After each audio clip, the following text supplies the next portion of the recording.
Cases in point. 자, 안녕하세요. 오늘은 이제 not until 구문 관련된 cases in point 실제 사례 한번 살펴보도록 하겠습니다. 자, 먼저 성우의 음성으로 한글 들어보시겠습니다. 존, 거의 다 온 거니? 나 방금 영화관 도착했는데 영화가 15분 후에 시작해. 너 오면 그때 들어가려고. 거의 다 왔기를. 첫 장면 놓치고 싶지 않아. 자, 좋습니다. 이제 친구 간의 그 메시지인데요. 존, 거의 다 온 거야? 나 방금 영화관 도착했는데 영화가 15분 후에 시작해. 너 오면 그때 들어가려고. 거의 다 왔기를 바래. 이런 느낌이고요. 첫 장면 놓치면 안 되잖아. 놓치고 싶지 않아. 이렇게 얘기한 겁니다. 자, 여기서는 그러면 not until이 어디에 들어갈지 저도 지금 눈에 잘 안 보이는데요. 어떻게 어디서 not until을 쓰라는 얘기냐 이런 말인데, 자, 바로 힌트 잡으셨나요? 너 오면 그때 들어가려고. 그러니까 사실은요, 영어 공부라는 게 이래요. 오늘 데이 30에서 not until 함께 공부할 때는 이제 not until 나 쓸 수 있을 것 같아 라고 싶다가도 번번이 기회를 놓치게 되거든요. 그리고 수많은 기회를 놓친 다음에 입에서 나오게 되는 겁니다. 그래서 외국어 학습, 특히 한국어와 몹시 다르게 생긴 영어 학습은 정말 많은 인내력과 시간적 투자가 필요한 건데, 대부분 학습자들이 하다가 안 하다를 반복하거나 새로운 학습법을 찾아 헤맨다거나 이러잖아요. 그러니까 거의 한 7, 80%는 계속 비기너 레벨에서 몇 년째 머무는 거예요. 그리고 새해만 되면은 영어 공부 또 해야 되겠다. 그렇기 때문에 시중에도 온통 비기너의 커스터마이즈된 교재밖에 없는 거거든요. 따라서 이거를 빨리 여러분이 넘어가셔가지고 제대로 된 소통을 하려면 비기너 있으면 안 됩니다, 여러분. 비기너 있으면은 정말 말 그대로 레스토랑 가서 주문하기, 또 비행기 발권하기 이런 거밖에 못 한다는 얘기거든요. 사람 간의 소통이 아니에요. 그건 사실 로봇이나 그 챗 GTP에 시키면 되는 거잖아요. 그래서 빨리 여러분이 조금 조급함은 가지지 말되 인내심을 가지고 꾸준하게 한 1년 정도 잡고 공부를 해주실 걸 정말 부탁드립니다. 바로 이게 제가 그런 말을 하도록 만든 문장, 바로 넣으면 그때 들어가려고 였습니다. 역시 저도 그러고 금방 봤을 때 나름대로 생각 안 났는데 바로 너 올 때까지는 안 들어가겠다는 말이잖아요. 따라서 이 영작은 어떻게 해야 된다? I don't want to go in이죠. 안에 들어가다. 그 다음에 until you arrive가 되는 거죠. 영어만 쳐다보고 있을 때는 굉장히 쉽죠? 하지만 쉽지는 않았습니다.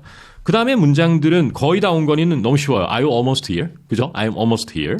그 다음에 나 방금 영화관 도착했다. 도착하다가 arrive도 있지만은 get to 장소라는 표현도 쓸 수 있거든요. 그 다음에 방금은 just를 쓰면 돼요. 따라서 어떻게 영작하면 된다, 여러분? 그렇죠.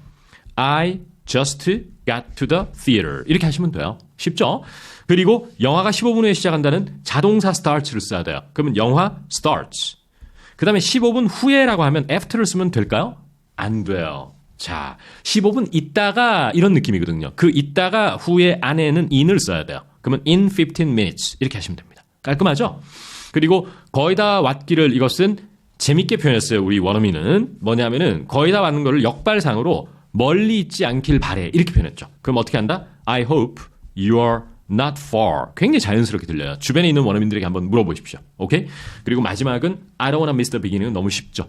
자, 역시 cases in point 실사례를 가지고 와봤는데요. 너 오면 그때 들어가려고 하는 문장 크게 한번 따라하고 전체 원문을 성우의 목소리로 들어볼게요. 자, I don't want to 시작해볼까요? 시작. I don't wanna go in until you arrive. 이제 여러분 영문을 안 보고 한번 해보실까요? 집에서. I don't want to go in until you arrive. 정말 깔끔하죠. 하나만 더 해볼게요. 영화가 15분 있다 시작하다 영어로 뭐죠? The movie starts in 15 minutes. 전사 in을 써야 된다는 것까지 기억하시면 좋겠습니다. 자, 원어민의 그 음성으로 전체를 들어볼게요. Hey John, are you almost here? I just got to the movie theater and the movie starts in 15 minutes, but I don't want to go in until you arrive. I hope you're not far.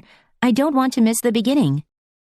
좋습니다. 고생하셨고요. 자, 이제 드디어 대망의 further studies 학습을 하겠습니다.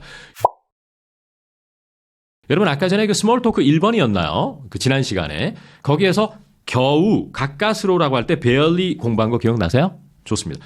여러분 barely는 많은 분들이 잘못 알고 있거나 헷갈리거나 정확하게 모르는 대표적 표현이에요. 여러분 barely라고 하는 것은 어떤 의미를 정확하게 내포하고 있을까요? 참 어렵죠. 자, barely는 자 여러분 보세요. 한국말로 겨우, 이제 겨우, 가까스로, 어렵게 이런 뜻이지만 이거 제가 설명을 굉장히 정교하게 해야 되는데요. 여러분 almost라는 단어 아시죠? almost는 거의 그렇게 되었지만 결과적으로는 그렇게 안 됐다는 얘기잖아요.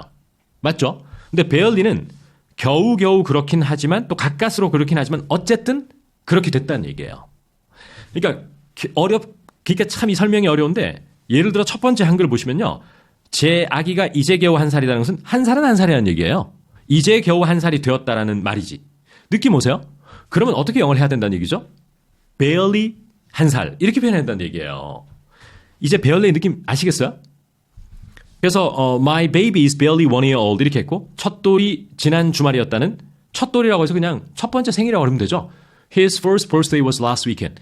이 barely의 뉘앙스를 다음 예문을 통해서 조금 더 찾아가셔야 됩니다. 이거는 뭐 어떤 상황이냐면요. 저랑 누구랑 혹은 학생분들이랑 줌메일을 하고 있는데 어떤 학생분이 하는 말일 수도 있고 제가 하는 말일 수도 있는데 누구시 들리긴 하는데요. 너무 작게 들려요. 이런 말이죠. 그리고 볼륨을 좀 높일게요. 혹은 높여주세요. 이렇게 얘기하는 거죠. 그러면 I cannot hear you 한 뭐죠? 안 들린다는 얘기죠. 아예 안 들린다는 얘기입니다. 근데 들리긴 하는데 너무 작게 들린다. 겨우겨우 들린다. 어쨌든 들리는 거예요. 겨우겨우지만 그러면 I can barely hear you라고 해요. 쓸 일이 굉장히 많은 단어예요. 사실은. 그죠? 그러면서 볼륨을 올려라 하는 것은 turn up the volume이죠. turn up the volume. 그래서 상대에게 부탁하면은 please turn up the volume이고 내가 볼륨을 올릴게요 하면은 let me turn up the volume이 되는 겁니다. 맞죠? 자, barely 두 번째 예문을 통해서 조금 더 감을 잡았길 바라는데 세 번째 예문을 보면은 더 감을 잡으실 것 같은데 어떠실지 모르겠습니다.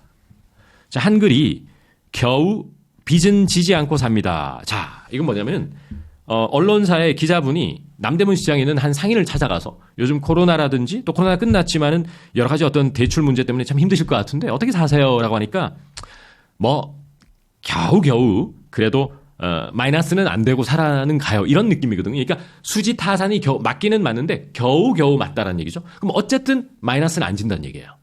여러분 그럴 때 바로 barely를 씁니다. 그리고 빚은 안 지고 산다는 관용 표현이 있어요. make ends meet이라는 표현이 있습니다. make ends meet. 그러면 I can barely make ends meet이라고 하면 되겠죠? 그리고 이때 end에는 꼭 s를 붙여야 돼요. 이 barely의 느낌 1, 2, 3번까지 했는데 조금 감이 잡히시나? 그리고 make ends meet에 대해서 좀 설명을 좀 드려야 됩니다. 왜 이게 빚지지 않고 살다 마이너스가 안 된다는 뜻이 됐죠? 여러분 그 회계의 대차대조표에서 그 차변과 대변이 일치하게 되는 거, 마이너스가 안 생기는 그 상황을 양쪽 끝 ends 그게 meet하는 상태로 만들다라는 뜻이 되기 때문에 빚은 안 지고 그래도 뭐 밥은 먹고 산다 이런 느낌이 드는 겁니다. 느낌 오시죠? 자, 그 다음에 월세도 겨우 내고. 자, 이거 보세요. 월세 못 내요 하는 말이 아니에요. 못 낸다는 것은 cannot이라고 확실하게 얘기해야 되겠죠? 맞죠? 하지만 내기는 내는데 가까스로 겨우겨우 낸다라는 말은 뭐죠? 역시 barely입니다. 느낌 오시죠? 그 다음에 여러분 일전에 경제적인 형편을 얘기할 때 뭐를 할 수 있다. 내가 형편이 되다 할 때 어떤 단어가 생각나나요? 바로 afford가 생각나죠. 그래서 바로 여기에서 내는 게 무조건 제가 아마 afford를 말씀 안 드렸으면 여러분 afford 못 떠올렸을 거예요. 그리고 I can barely pay for 이 정도만 했을 겁니다. 근데 이제는 그때 우리 공부할 때 afford는 명사가 나올 수도 있고 투부정사가 나올 수도 있다고 그랬죠. 그렇다면 I can barely afford rent라고 하면 딱 깔끔한 영작이 되는 거예요. 느낌 오시죠? 그래서 김재우 영어야 백의 특징은 이 표현이 반복되는 게 굉장히 많습니다.